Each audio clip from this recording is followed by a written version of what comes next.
আমেরিকার বিমানবাহী যুদ্ধজাহাজ ভিনসন প্রথমবার মতো হুতিদের আক্রমণের শিকার হয়েছে। সেই সাথে 20টি আমেরিকান ড্রোন ভূপাতিত করেছে ইয়েমেন। আরব সাগরে প্রবেশের পর প্রথমবারের মতো আমেরিকান যুদ্ধজাহাজ ভিনসেনকে লক্ষ্যবস্তু করেছে ইয়েমেনের সশস্ত্র বাহিনী হুতি। পাঁচ টুইটে জানিয়েছে, ইয়েমেনের সশস্ত্র বাহিনীর মুখপাত্র ইয়াহিয়া সারি শুক্রবার সানায় ইয়েমেনের মিছিলকারীদের বিশাল সমাবেশে ঘোষণা করেন, ইয়েমেনের ক্ষেপণাস্ত্র ইউনিট একটি অভিযানের সময় জুলফিকার ব্যালিস্টিক ক্ষেপণাস্ত্র দিয়ে অধিকৃত জাফা এলাকায় বেন গুরিয়ন বিমানবন্দরের উপকণ্ঠে একটি সামরিক লক্ষ্যবস্তুতে হামলা চালিয়েছে। ইয়েমেনের জনগণ আবারও গাজার জনগণের সাথে সংহতি প্রকাশ করে মিছিল করেছিল। আমেরিকার আগ্রাসী হামলায় ইয়েমেনি জনগণ কখনোই ফিলিস্তিনের প্রতি সমর্থন বন্ধ করতে পারে না বলে ইয়েমেনের ঊর্ধ্বতন কর্মকর্তারা ঘোষণা দেওয়ার পর ওই পদযাত্রা শুরু হয়। ইয়েমেনি বিক্ষোভকারীদের উদ্দেশ্যে বক্তৃতায় সারি জানান, সানা প্রবেশে আক্রমণাত্মক অভিযানের সময় একটি আমেরিকান এমকিউ ড্রোনও ভূপাতিত করা হয়েছে।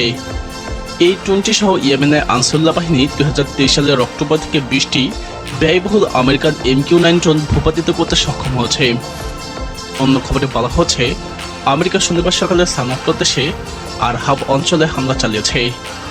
আমেরিকার যুদ্ধ বিমানগুলো সাদা এবং আল জাও প্রদেশে 7 দফা হামলা চালিয়েছে।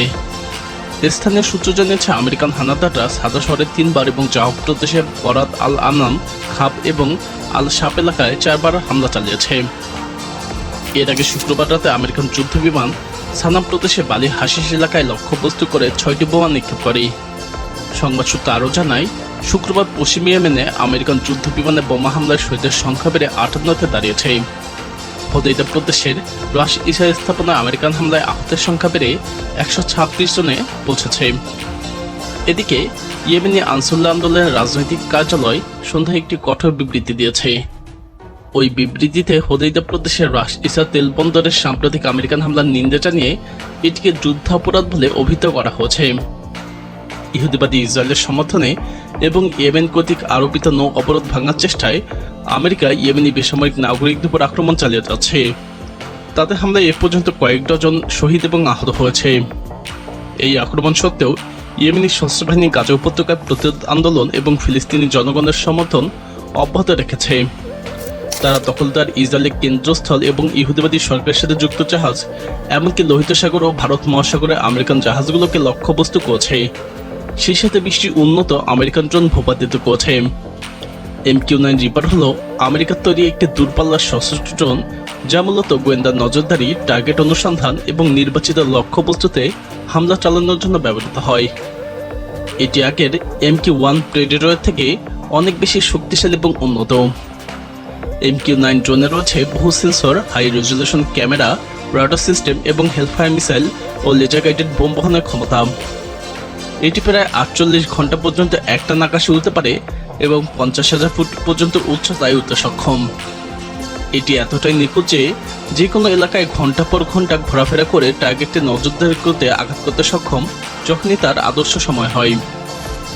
MQ-9 ড্রোন ব্যবহার করেছে America Afghanistan, Iraq, Syria, Yemen সহ অনেক সংঘাতপূর্ণ অঞ্চলে। প্রশ্ন হচ্ছে, হুতিদের হাতে এত আধুনিক ড্রোন কিভাবে ভূপাতিত হচ্ছে? যদিও হুতিরা তুলনামূলক দুর্বল বিদ্রোহী গোষ্ঠী, কিন্তু তারা এখন উন্নত প্রতিরক্ষা প্রযুক্তি ব্যবহার করছে, বিশেষ করে ইরানের সহায়তায়। হুতিদের কাছে বর্তমানে রয়েছে পোর্টেবল এয়ার ডিফেন্স সিস্টেম বা ম্যানপ্যাড, যেমন SA-7 গ্রেইল বা ইরানিয়ান তৈরি মিশকা-2, যেগুলো দিয়ে মাঝারি উচ্চতায় থাকা ড্রোন এবং হেলিকপ্টার ভূপাতিত করা সম্ভব। বাড়তি রাডার এবং জ্যামিং প্রযুক্তি রয়েছে হুতিদের কাছে। হুতিরা অনেক সময় GPS বা ড্রোনের কন্ট্রোল সিগন্যাল জ্যাম করার চেষ্টা করে, যাতে ড্রোন বিভ্রান্ত হয়। নির্দিষ্ট ফ্লাইট প্যাটার্ন চিনে আগাম প্রস্তুতিও নেয় তারা। MQ-9 এর ফ্লাইট প্যাটার্ন অনেকটাই নির্ধারিত থাকে। হুতিরা এই রুট বা উচ্চতা ধরে সময় মতো মিসাইল ফায়ার করে। এছাড়াও ইরানি ক্ষেপণাস্ত্র এবং অস্ত্র সহায়তাও বড় কারণ, যেমন সায়াদ বা রাদ শিরোনামের এন্টি এয়ারক্রাফট মিসাইল, যেগুলো ড্রোন ধ্বংসে অত্যন্ত কার্যকর। হুতিদের রয়েছে উন্নত নজরদারি এবং গোয়েন্দা তথ্য। হুতিরা মাঝে মধ্যে ড্রোনের অবস্থান বুঝে ভূমিকা তৈরি করে থাকে এবং সেটিকে টার্গেট করে।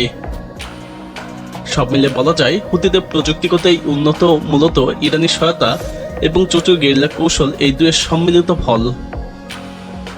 তারা এখন শুধু প্রতিরোধই করছে না, বরং আধুনিক প্রযুক্তি ব্যবহার করে আমেরিকার মতো শক্তির জন্য ভূপাতিত করতে সক্ষম হয়েছে।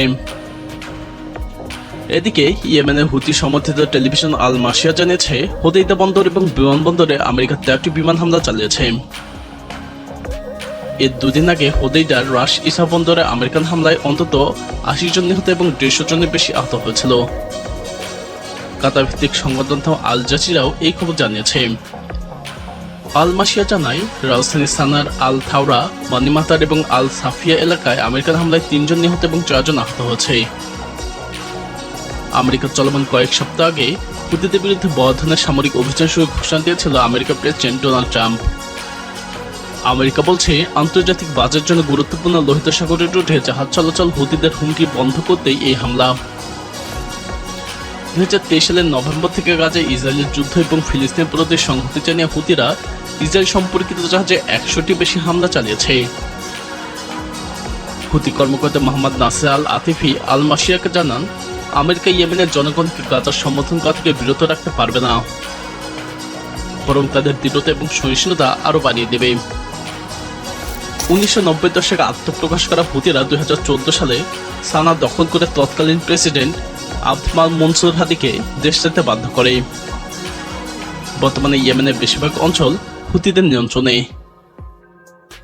জাতিসংঘের মহাসচিব অ্যান্টনিও গুতেরেস রাস ইসা বন্দর এবং এর আশেপাশে 17 এবং 18 এপ্রিল আমেরিকান হামলায় বেসামরিক নাগরিক এবং 5 নিরাপত্তা কর্মীর আহত হওয়ার ঘটনায় উদ্বেগ প্রকাশ করেছে। তার মুখপাত্র স্টিফেন ডুজারিক এক বিবৃতিতে বলেন, বন্দর ক্ষতিগ্রস্ত হওয়া এবং লোহিত সাগরের তেল ছড়িয়ে পড়ার আশঙ্কা করছেন গুতেরেস। আমেরিকার সামরিক বাহিনী বলছে, রাস ইসা বন্দর হামলার লক্ষ্য ছিল হুতিদের সরবরাহ এবং অর্থায়ন বন্ধ করা। ইরান সমর্থিত এই গ্রুপের বিরুদ্ধে 15 মাসের অভিযানে এটাই সব থেকে বড় হামলা। ইয়েমেনের 70% আমদানি এবং 80% মানবিক সহায়তা রাস ইসা, হোদেইদা এবং আল সাইদ বন্দর দিয়ে হয়ে থাকে। জাতিসংঘের উন্নয়ন কর্মসূচি ইউএনডিপি বলছে, রাস ইসা বন্দর এবং ইয়েমেনের প্রধান তেল পাইপলাইনের শেষ প্রান্ত দেশটির জন্য গুরুত্বপূর্ণ অবকাঠামো। হামলা সত্ত্বেও হুতিরা আরো অভিযান চালানোর হুমকি দিয়েছে।